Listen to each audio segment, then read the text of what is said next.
Is freelancing better than a traditional job? Honestly, it depends. Because freelancing isn't for everyone, and neither is a 9 to 5 job.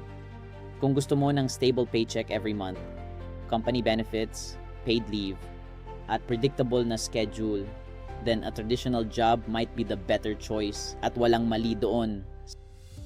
Success isn't about being a freelancer. It's about choosing the career that fits your goals.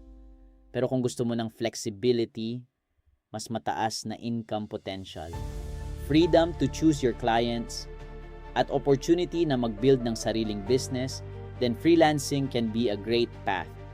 Pero tandaan mo, kasama rin dyan ang uncertainty. Ikaw ang maghahanap ng clients. Ikaw ang magmamanage ng finances mo. At ikaw rin ang responsible sa growth mo. Personally, hindi ko tinitingnan ang freelancing bilang escape sa corporate world. Tinitingnan ko siya bilang another career path. Hindi siya shortcut sa success. Business siya. At tulad ng kahit anong business, kailangan ng skills, consistency, at patience. So, is freelancing better than a traditional job?